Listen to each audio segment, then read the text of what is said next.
আজকে আমি যে রেসিপিটা তৈরি করব সেটা ভাত, রুটি, পরোটা সবকিছুর সাথে একেবারে জমে যাবে। হাতে সময় কম অথচ ডিমের ঝোল খেতে ইচ্ছা করছে, তাহলে এই রেসিপিটা একবার বানিয়ে দেখতে পারেন। এই রেসিপিটা খেতে এতটাই সুস্বাদু হয় যে ছোট থেকে বড় সবাই চেটে পুটে খাবে। নমস্কার বন্ধুরা, আমি ঝর্ণার সিম্পল রেসিপির আরেকটা নতুন ভিডিওতে আপনাদের সবাইকে স্বাগতম জানাই। কেমন আছেন সবাই? আশা করছি ভালো আছেন। চলুন তাহলে রেসিপিটা শুরু করি। আমি এখানে প্রথমে একটা কড়াইয়ে জল নিয়ে জলটাকে গরম করে তার মধ্যে 4টে ডিমকে ভেঙে দিয়ে দিচ্ছি। ডিমগুলো খুব সাবধানে গরম জলের মধ্যে দিতে হবে যাতে ডিমের কুসুমগুলো ভেঙে না যায়। এবার গ্যাসের ফ্লেমটা মিডিয়াম টু হাইতে রেখে ডিমগুলো সেদ্ধ করে নিতে হবে।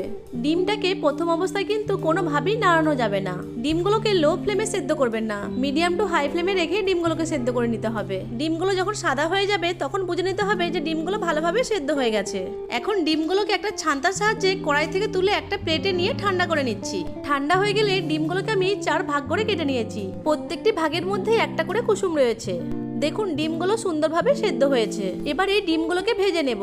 তার জন্য গ্যাসের ফ্লেম অন করে একটা কড়াইয়ে তেল নিয়ে তেলটাকে গরম করে নিচ্ছি। আমি এখানে পুরো রান্নাটাই সরষের তেলে করব, তাই ডিমগুলো ভাজার জন্য সরষের তেল নিয়েছি। আপনারা চাইলে ডিমগুলোকে রিফাইন তেলেও ভেজে নিতে পারেন। তেল গরম হয়ে গেলে গরম তেলের মধ্যে পরিমাণ মতো লবণ আর হাফ চামচ হলুদ দিয়ে ভালো করে মিশিয়ে নিচ্ছি।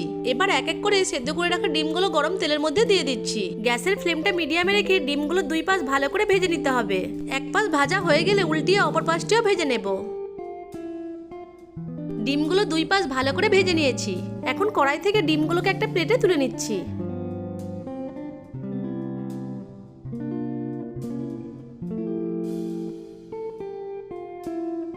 এবার ওই ভেজে নেওয়া ডিমগুলো দিয়ে আমি একটা কারি তৈরি করে নেব। তার জন্য ওই কড়াইয়ের মধ্যেই আরো একটু সরষের তেল দিয়ে দিচ্ছি।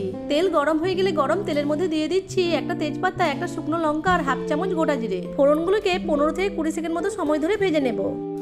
ফোড়নগুলো ভাজা হয়ে গেলে একটা বড় সাইজের কুচানো পেঁয়াজকে তেলের মধ্যে দিয়ে দিচ্ছি। আর দিয়ে দিচ্ছি 4টে চেরা কাঁচা লঙ্কা। নেড়ে চেড়ে পেঁয়াজ আর লঙ্কাটাকে ভেজে নিতে হবে। পেঁয়াজগুলোকে নেড়ে চেড়ে ব্রাউন কালার করে ভেজে নেব। পেঁয়াজগুলো ব্রাউন কালার করে ভাজা হয়ে গেলে দিয়ে দিচ্ছি একটা বড় সাইজের কুচানো টমেটো। নেড়ে চেড়ে মিশিয়ে নিয়ে টমেটোগুলোকেও ভালো করে ভেজে নেব। পেঁয়াজ আর টমেটোর মধ্যে দিয়ে দিচ্ছি হাফ চামচ মতো লবণ। লবণটাকে পেঁয়াজ আর টমেটোর সাথে ভালো করে মিশিয়ে নিচ্ছি। অল্প একটু লবণ দিয়ে দিলে পেঁয়াজ আর টমেটোগুলো খুব তাড়াতাড়ি নরম হয়ে যাবে। পেঁয়াজ কুচি আর টমেটো কুচিগুলোকে খুব ভালো করে ভেজে নিয়েছি। এখন এর মধ্যে দিয়ে দিচ্ছি আদা রসুন বাটা। আমি এখানে 7 কোয়া রসুন আর 1 ইঞ্চি আদা নিয়ে বেটে নিয়েছি। আদা রসুনটাকে মিশিয়ে নিয়ে ভালো করে ভেজে নিতে হবে যতক্ষণ না পর্যন্ত আদা রসুনের কাঁচা গন্ধটা না যায়। আদা রসুনটাকে ভালো করে ভেজে নিয়েছি। এখন এর মধ্যে দিয়ে দিচ্ছি 1 চামচ জিরে গুঁড়ো, 1 চামচ ধনে গুঁড়ো, 1 চামচ হলুদ গুঁড়ো আর 1 চামচ মতো কাশ্মীরি লাল লঙ্কার গুঁড়ো। এবার অল্প একটু বাটি দেওয়া জল দিয়ে নেড়েচেড়ে মিশিয়ে মশলাটাকে ভালো করে কষিয়ে নিতে হবে। মশলা যত ভালো করে কষানো হবে তরকারির টেস্ট ততই বাড়বে। তাই মশলাটাকে খুব ভালো করে কষিয়ে নিতে হবে যতক্ষণ না পর্যন্ত মশলা থেকে তেল ছেড়ে আসে।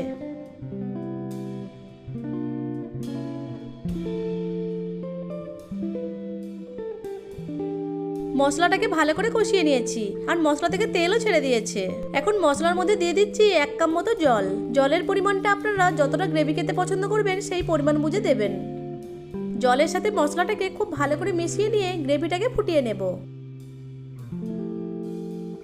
গ্রেভিটা ফুটে গেলে এর মধ্যে দিয়ে দিচ্ছি স্বাদ মতো লবণ। যেহেতু আগে পেঁয়াজগুলো ভাজার সময় লবণ দিয়েছিলাম তাই লবণটাকে একটু চেক করে দেবেন। দিয়ে দিলাম হাফ চামচ মতো চিনি আর হাফ চামচ মতো গরম মশলা গুঁড়ো। সবকিছুকে ভালো করে মিশিয়ে নিচ্ছি। এবার গ্রেভির মধ্যে ভেজে রাখা ডিমগুলোকে দিয়ে দিচ্ছি।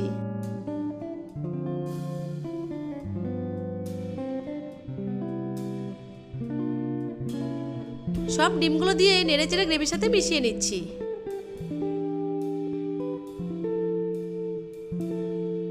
ডিমগুলো দেওয়ার পর 2 থেকে 3 মিনিট মতো ফুটিয়ে নেব। সব শেষে উপর থেকে কিছুটা ধনেপাতা কুচি ছড়িয়ে দিচ্ছি। ধনেপাতা কুচিটাকে নেড়ে চেড়ে গ্রেভির সাথে মিশিয়ে নিয়ে আরো 1 মিনিট মতো রান্না করে নিচ্ছি।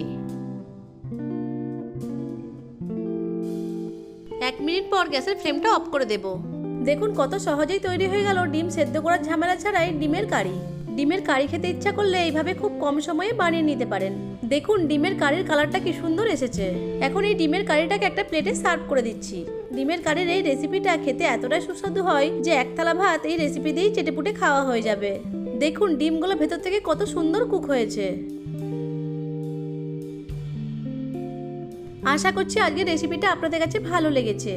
ভালো লেগে থাকলে আমার ভিডিওটিকে লাইক, কমেন্ট, শেয়ার আর চ্যানেলটিকে সাবস্ক্রাইব করে পাশে থাকা বেল আইকনটিকে অন করে রাখবেন আমার পরবর্তী ভিডিওর নোটিফিকেশন সবার আগে পাওয়ার জন্য। ভিডিওটা প্রথম থেকে শেষ পর্যন্ত দেখার জন্য আপনাদেরকে অসংখ্য ধন্যবাদ।